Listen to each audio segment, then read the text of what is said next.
बच्चों, कैसे हैं आप सभी अच्छे होंगे। ठीक है, चलिए तो हम अपना काव्य खंड में पाठ 5 कर रहे हैं, जिसे लिखा है मैथिली शरण गुप्त जी ने। इसका नाम है पंचवटी। ठीक है, कल मैथिली शरण गुप्त जी का जीवन परिचय हम पढ़ चुके हैं। आज उनके द्वारा जो रचित है पंचवटी, इसी शीर्षक से हमारे काव्य खंड में संकलित है पंचवटी नामक कविता। ठीक है, अब हम इसको पढ़ेंगे। मैं आपको इसकी व्याख्या समझाऊंगी, बताऊंगी, आप इसको ध्यान से अच्छे से समझेंगे और अपनी कॉपी में भी करते जाएंगे। ठीक है, चलिए तो राष्ट्रकवि मैथिली शरण गुप्त द्वारा रचित पंचवटी हमारी हिंदी की पाठ्य पुस्तक में संकलित है। आज हम उसी के अंतर्गत दो पद्यांश करने वाले हैं, 2 काव्यांश करने वाले हैं। उनकी व्याख्या मैं आपको कराने वाली हूँ, तो आप सभी ध्यान से उसे सुनेंगे। ठीक है, चलिए तो पहला जो पद्यांश है, मैंने संक्षेप में बोर्ड पे लिख दिए हैं दोनों पद्यांश, संकेत आप देख रहे होंगे। तो जो पहला है, चारों चंद्र की चंचल किरणें खेल रही हैं जल थल में। ठीक है, दूसरा है, पंचवटी की छाया में है सुंदर पर्ण कुटीर बना। ठीक है, ये दोनों ही काव्यांश हम आज करने वाले हैं, आप इनको ध्यान से सुनेंगे। तो चलिए, पहला मैं पढ़ रही हूँ। चारों चंद्र की चंचल किरणें खेल रही हैं जल थल में, स्वच्छ चांदनी बिछी हुई है अंबर और अवनी तल में,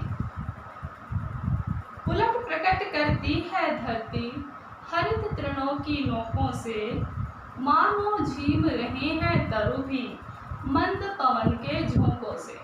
आप इसे ध्यान से पढ़ेंगे। अब मैं आपको इसकी एक एक लाइन की व्याख्या बताने वाली हूँ, इसका अर्थ समझाने वाली हूँ। तो सबसे पहले इसका संदर्भ क्या होगा। संदर्भ हम पहले भी कई बार लिख चुके हैं। संदर्भ एक जैसे ही होते हैं, बस आपको कवि का और जो हमारा काव्यांश होता है, जो कविता होती है, उसका नाम लिखना होता है। तो प्रस्तुत पद्यांश हमारी हिंदी की पाठ्य पुस्तक में संकलित पाठ पंचवटी से लिया गया है, जिसके कवि राष्ट्रकवि मैथिली शरण गुप्त जी हैं। ये इसका संदर्भ हो गया है। प्रसंग जब हम लिखेंगे तो प्रसंग क्या होगा, ये जो पहला पद्यांश है, इसके अंतर्गत मैथिली शरण गुप्त जी ने पंचवटी की जो प्राकृतिक सुंदरता है उसका वर्णन किया है। ठीक है, चलिए तो व्याख्या मैं आपको इसको बता रही हूँ। चारों चंद्र की चंचल किरणें, मैथिली शरण गुप्त जी जो पंचवटी का वातावरण है उसकी सुंदरता का वर्णन कर रहे हैं कि वहाँ पर क्या है, जो वहाँ का दृश्य है वो कैसा है। चारों चंद्र, चारों कहते हैं सुंदर। ठीक है, सुंदर चंद्रमा की चंचल किरणें खेल रही हैं जल थल में। ऐसा लगता है जैसे वो जल यानी कि पानी में और थल पृथ्वी पर क्या कर रही हैं, क्रीड़ा कर रही हैं। स्वच्छ चांदनी बिछी हुई है। उस समय जो चांद इतने अच्छे तरह से खिला हुआ है कि उसकी जो चांदनी है वो बड़ी ही स्वच्छ दिखाई दे रही है, और ऐसा लगता है जैसे वह एक चादर के रूप में बिछी हुई है। कहाँ पर, अवनी और अंबर तल में। धरती पर भी, अवनी कहते हैं धरती को, और अंबर तल यानी कि आकाश के तल में भी। पुलक प्रकट करती है धरती हरित तृणों की नोकों से। हरित, हरे, तृण यानी कि तिनके, जो घास, हरी घास होती है, जो उसके तिनके आप देखते हैं ना, तो रात में ओस पड़ जाती है, तो उस पर जो ओस है वो ऐसे लगती है जैसे मोती उस पर बिखरे हुए हैं। तो यहाँ पर कवि कह रहे हैं कि ऐसा लगता है जैसे पृथ्वी हरे तिनकों की नोकों से क्या कर रही है, अपना पुलक यानी कि अपना आनंद, अपनी प्रसन्नता, अपनी खुशी प्रकट कर रही है। मानो झीम रहे हैं तरु भी मंद पवन के झोंकों से। और ऐसा लग रहा है कि मानो जितने वृक्ष हैं, जितने तरु हैं वहाँ पर, जितने वृक्ष हैं, पेड़ पौधे हैं, तो ऐसा लगता है जैसे वो मस्ती में झूम रहे हों, आनंद में झूम रहे हों। ठीक है, तो ये इसकी व्याख्या है। इसमें मैथिली शरण गुप्त जी ने पंचवटी का वर्णन किया है कि चारों तरफ क्या है, सुंदर चंद्रमा की स्वच्छ चांदनी एक चादर की तरह पृथ्वी और आकाश में बिछी हुई है, और जो धरती है वो हरे तिनकों की नोकों से अपने आनंद को प्रकट कर रही है। और ऐसा लग रहा है जैसे वहाँ पर जितने भी पेड़ पौधे हैं वो सब हवा के जो मंद हवा चल रही है, जो एक सुगंधित हवा बह रही है, उससे मानो खुशी के आनंद में, खुशी में वो झूम रहे हैं, मस्त हो रहे हैं। ठीक है, तो ये इसकी व्याख्या थी पहले काव्यांश की। काव्य का सौंदर्य हम इसमें लिखेंगे क्या, पहला पॉइंट क्या लिखेंगे कि प्राकृतिक सुंदरता का वर्णन किया गया है पंचवटी की। भाषा क्या है इनकी, शुद्ध साहित्य खड़ी बोली है। शैली क्या है यहाँ पर, वर्णनात्मक शैली है, चित्रात्मक शैली है। ठीक है, रस क्या है इसमें, श्रृंगार और शांत रस है। ठीक, अलंकार क्या है यहाँ पर, अलंकार अनुप्रास है और उत्प्रेक्षा है। ठीक है, ये काव्य का सौंदर्य मैं आपको उसका लिख के दूंगी।